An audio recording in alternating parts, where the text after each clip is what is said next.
Yeah, no, yeah. But mine's printed on matte paper, so it's real.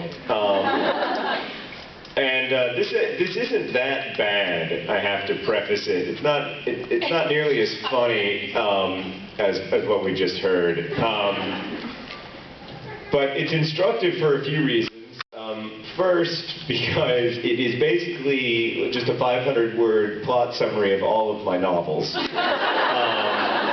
In that it is, semi-autobiographical and features some super obvious Firefly metaphors. And the second thing is that I did not know when I was writing this in 1993 that I would later live in Indianapolis. All right. Christ. When I was a young boy, Grandpa and I would often catch fireflies from dusk until bedtime. He would run and jump and chase after them, like a deer, I suppose, as relentlessly as I. We would put the encaptured fireflies into a large pickle jar with several holes so as to allow them adequate air and a safe environment. The smell of pickles still brings back memories of those muggy Indiana evenings and those beautiful insects. As much as he loved having fireflies, Grandpa never once let me keep the fireflies overnight. He knew that some of the bugs would probably die, and he could never let that happen. Days at Grandpa's house were spent waiting for the sunset. Now mind you, sunsets in Indianapolis weren't all that special. They tend to be gloomy and boring, just as Indiana days are. However, the sunset was beautiful to Grandpa and me because the moment the last slice of sun was hidden behind the horizon, we raced outside and prepared ourselves for the ritualistic catching of the fireflies. The first 20 minutes of our evening were spent searching for the occasional early bird. After another half hour, darkness began to set in, and Grandpa and I called the first 45 minutes of darkness prime time, because this was when most of the fireflies chose to come out of their hiding places and glow in desperate search for a mate. Clearly I had my own sexual issues at the time. Yes, my erect pen was desperately searching for a mate.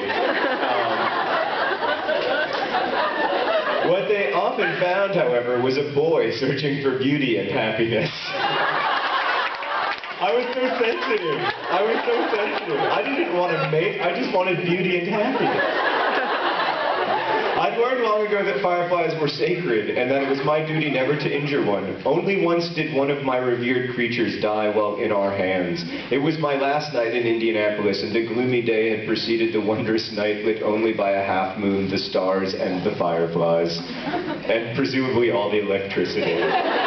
It was the height of prime time, with fireflies blinking all around us. Grandpa spotted one by the bird feeder and we ran toward it. Grandpa beat me to the bird feeder and prepared to nab the firefly, but his hands were not as steady as they had once been. And when he clasped his cupped, shaking hands together, the firefly was caught in between his palms. My grandfather cried out and slowly fell to the ground.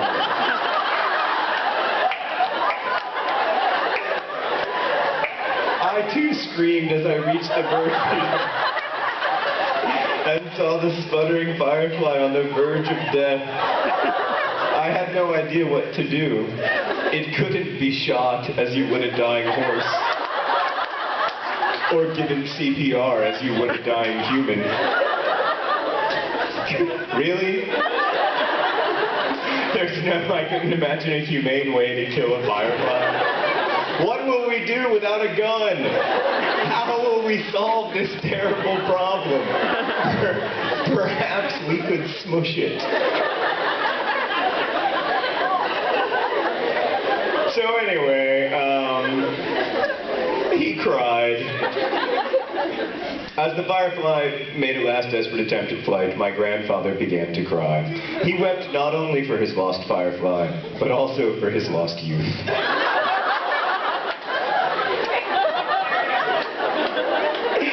You're welcome. In case you hadn't put the metaphor together. He cried for nearly an hour.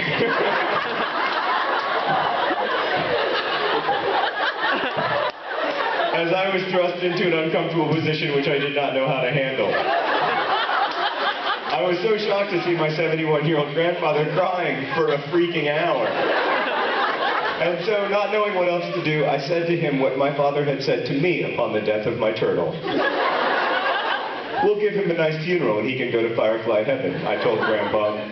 Grandpa chuckled through his tears and he said that he thought I had a fine idea. And so that night, just before bedtime, my grandpa put the remains of the little firefly in a beautiful gold velvet jewelry box and buried it beneath the bird feeder. The doomed firefly was the last one my grandfather ever caught. What story is complete without death? Less than a week after the death of the firefly, I was standing in a smoky funeral hall looking down upon my grandfather's starkly unalive body. He had died of a massive heart attack, alone, in his house. We went to Grandpa's house just before the funeral to rest. The moment we got there, I went to the bird feeder and unearthed the gold velvet jewelry box containing Grandpa's last firefly. Christ, I wish this weren't so similar to one of the scenes in one of my books. I knew that Grandpa and the firefly needed to be together, so as they lowered the coffin of my father's father into the ground, everyone at the funeral threw a rose. Everyone, that is, except for me. I threw the jewelry box into his grave, knowing that while roses would wilt and tears would dry, the spirit of the firefly would always be there with my grandpa.